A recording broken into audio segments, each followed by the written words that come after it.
আমরা এসেছি মা শারদা যোগ শিক্ষালয় থেকে। আপনারা এতদিন বিভিন্ন রকম পেশেন্টের বিভিন্ন রকম পশ্চাৎ দিয়ে রোগ নিরাময়ের আসন দেখেছেন। আজকে এমনই একজন পেশেন্টকে নিয়ে এসেছি, দীর্ঘদিন রিউমো আর্থারাইটিসে ভুগছিলেন এবং অস্টিও আর্থারাইটিস বাতে ভুগছিলেন।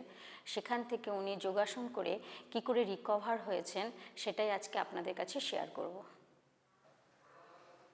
আমি দীর্ঘদিন ধরে এই রোগে ভুগছি এবং অনেক ডাক্তার দেখিয়েছি। ডাক্তারবাবু আমাকে অনেক রকম ওষুধ দেয়, তাতে আমার প্রচণ্ড অসুবিধা ফিল করি, নানান রকম অসুবিধা ফিল করতাম। তারপরে আমি ব্যাঙ্গালোর যাই, ব্যাঙ্গালোর গিয়ে ব্যাঙ্গালোরের ডাক্তার দেখায়। সেই ডাক্তারবাবু আমাকে বললেন যে এর একমাত্রই ওষুধ যোগাসন করা, যোগাসন না হলে তুমি সুস্থ হতে পারবে না। ওখান থেকে 4-5টা সিট আমাকে দিয়ে দিয়েছিলেন, কিন্তু আমি এখানে আসার পর মা শারদা যোগাসনে ভর্তি হই। সেখানে দীর্ঘ 8 বছর ধরে আমি যোগাসন শিখছি। এর ফলে আমার কোনো ওষুধ লাগে না। এখন আমি প্রত্যেকটা দিন যোগাসন করলে খুব ভালো থাকি, সিঁড়িও ভাঙি, সমস্ত কাজ নিজে হাতে করি, আমার কোনো রকম অসুবিধা ফিল হয় না। আজকে আমি কিছু কিছু আসন দেখাচ্ছি, কিছু কিছু পশ্চাৎ দেখাচ্ছি। আপনারা নিয়মিত বাড়িতে এগুলো প্র্যাকটিস করতে পারেন, কিন্তু সবার হয়তো সম্ভব হবে না যোগাযোগ করা, কিংবা বাড়িতে ইউটিউব দেখে আপনারা হয়তো প্র্যাকটিস করবেন। কিন্তু আমি বলবো যথাসাধ্য ট্রেনারের কাছে থেকে আপনারা প্র্যাকটিস করুন, আপনারা আশা করি সবাই সুস্থ থাকবেন। আজকে আমি কিছু কিছু পশ্চাৎ দেখাবো, অবশ্যই যে যাতে আর্থারাইটিস রিউমো আর্থারাইটিসটা আপনারা কিছুটা উপশম হবেন। প্রচণ্ড ব্যথা হয় এতে, তা শুধু এই কিছু আসন করলেই হবে না বা এই কিছু পশ্চাৎ করলেই হবে না, আপনাকে একটা সিস্টেমিক চলতে হবে, সিস্টেমেটিক করতে হবে। আপনি যদি বা আপনারা যদি সিস্টেমেটিক করেন বা প্র্যাকটিস করেন, রেগুলার অভ্যাসে রাখেন, তাহলে অবশ্যই আপনারা সুস্থ অনুভব করবেন। মা শারদা যোগ শিক্ষালয়ের শিক্ষার্থী, অনেক সিনিয়র শিক্ষার্থী অলিভিয়া মল্লিক আজকে আমাদের অস্টিও আর্থারাইটিস এবং রিউমো আর্থারাইটিসের কিছু কিছু পশ্চাৎ এবং আসন ডেমনস্ট্রেশন করে আপনাদের দেখাচ্ছে। আজকে আমি ওকে দিয়ে কিছু কিছু আপনাদেরকে পশ্চাৎ দেখাচ্ছি। ফার্স্ট, রিউমো আর্থারাইটিস এবং অস্টিও আর্থারাইটিসে প্রচণ্ড পেইন হয়, গায়ে গিঁটে ব্যথা হয়, তাই ও আজকে ফার্স্ট ডেমনস্ট্রেশন দেখাচ্ছে রিস্ট রোলিং। ক্লকওয়াইজ এবং অ্যান্টি ক্লকওয়াইজ দুটোই করতে হবে। দুটো হাত দিয়েই কাঁধ প্যারালাল করে রাখতে হবে, যাতে হাত সামনে এগিয়ে না যায়, পেছনে এগিয়ে না যায়। দুটো পশ্চাৎটা একদম সাইড দিয়ে রাখতে হবে। চলো, first clockwise 1 2 3 4 5, anti clockwise 1 2 3 4 5। Next shoulder rolling করতে হবে।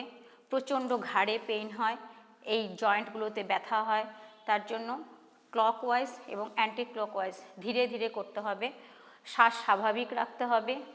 1 2 3 4 5, অ্যান্টি ক্লকওয়াইজ 1 2 3 4 5। রিল্যাক্স। এবার অলিভিয়া বসে পড়ো। আমাদের আর্থারাইটিস বাতে প্রথমত হাঁটুতে পেইন হয়, নিতে পেইন হয়, এখানে অ্যাঙ্কেলে পেইন হয়, এই পায়ের আঙ্গুলগুলোতে ব্যথা হয়। ফলে কি হয়, পাটা আস্তে আস্তে বেঁকে যায় এবং ওটা অবশ হয়, আর এই সাইডগুলোতে প্রচণ্ড পরিমাণে ব্যথা হয়। তার জন্য ও প্রথমে ক্লকওয়াইজ এবং অ্যান্টি ক্লকওয়াইজ এই অ্যাঙ্কেলটা যাতে মুভমেন্ট হয় সেটা করতে হবে। করো।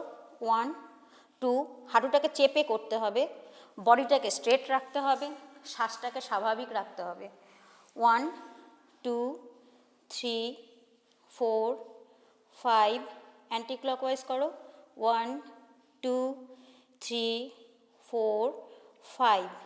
এতে কি হবে, এই অ্যাঙ্কেলগুলো মুভমেন্ট ভালো হবে।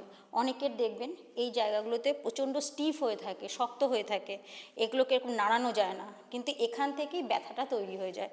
এটাকে মুভমেন্ট করতে হবে। প্রথমে 1 আপ অ্যান্ড ডাউন করে, 1 2, কিন্তু এটা করার সময় খেয়াল রাখতে হবে পিঠ যাতে কোনো মতে ব্যান্ড না হয়ে যায়, যাতে সোজা থাকে, বডি পশ্চাৎ যেন সোজা থাকে। চলো 1 2 3 4 5 রিল্যাক্স। ও প্রথমে দাঁড়িয়ে দেখালো, তারপরে বসে, এবারও শুয়ে প্রস্তাব দেখাবে। শুয়ে পড়ো। আমাদের কোমরে প্রচণ্ড ব্যথা হয়, জয়েন্টে। কাঁধটাকে মাটিতে টাচ করে রাখতে হবে, মাথাটাকে সোজা রাখতে হবে যাতে পুরো প্যারালাল থাকে বডি। এবার শ্বাস টেনে বাঁ পা তুলতে হবে। তোলো, সোজা করে তোলো। থাইয়ের নিচে হাতটাকে লক করে দিতে হবে। এবার হাঁটুটাকে স্ট্রেট করার চেষ্টা করতে হবে, আর পায়ের পাতাটাকে ঘুরিয়ে দিতে হবে। যেই ঘোরাতে যাবেন দেখবেন এখানটা প্রচণ্ড একটা টান অনুভব হবে, এই টানটাই ধরে রাখতে হবে। 1 2 3 4 5, আমি 5 কাউন্ট করলাম, এটা 10 15 কাউন্ট করেও আপনারা করতে পারবেন। Relax, change. সেম শ্বাস টেনে পাটা তুলবেন, তোলার পর নর্মাল শ্বাস করবেন। এবার পা যখন তোলা যাবে তখন অনেকের দেখা যায় এই পাটা উঠে যাবে, কিন্তু উঠবে না, এটা টাচ থাকবে, এখানে প্রেসার দিতে হবে। পায়ের পাতাটাকে টান করতে হবে, এখানে প্রেসার দিতে হবে, হাঁটুটাকে প্রেসার দিতে হবে, আর পায়ের পাতাটাকে ঘুরিয়ে দিতে হবে। তাহলে এই জায়গাটায় পুরোপুরি টান একটা অনুভব হবে। এই টানটা ধরে রেখেই কাউন্ট করতে হবে। ঘাড় যাতে একদম মাটিতে টাচ থাকে, শ্বাস স্বাভাবিক থাকবে। 1 2 3 4 5 রিল্যাক্স, ছেড়ে দাও। প্রথমে আপনারা বাড়িতে এই তিনটেই প্র্যাকটিস করুন, তারপরে ডে বাই ডে আমাদের চ্যানেলটা দেখে যান, আমরা পরপর সব আসন দেখিয়ে দেবো। আপনারা এই তিনটে, একটা দাঁড়িয়ে দেখালাম, বসে দেখালাম এবং শুয়ে দেখালাম, প্রাইমারি স্টেজ আমি আজকে দেখিয়েছি। এই প্রাইমারি স্টেজ থেকেই আপনারা শুরু করুন প্র্যাকটিস, অল্প অল্প করে ধাপে ধাপে চলুন। আমাদের চ্যানেলটা রেগুলার দেখে যান, দেখবেন আমরা আস্তে আস্তে সব কটা, নিয়মিত তো যোগাসন প্র্যাকটিস করতে হবে ধাপে ধাপে। তাই এটা ফার্স্ট, যেমন আমরা অ আ ক খ তেমনি চিঠি লেখা, তেমনি এটাও ঠিক তেমনি বডিতে আগে বসাতে হবে। তা আমরা প্রাইমারি স্টেজ আজকে দেখালাম মা সারদা যোগ শিক্ষালয় থেকে। নেক্সট এপিসোডে আবার আপনাদের সঙ্গে দেখা হবে।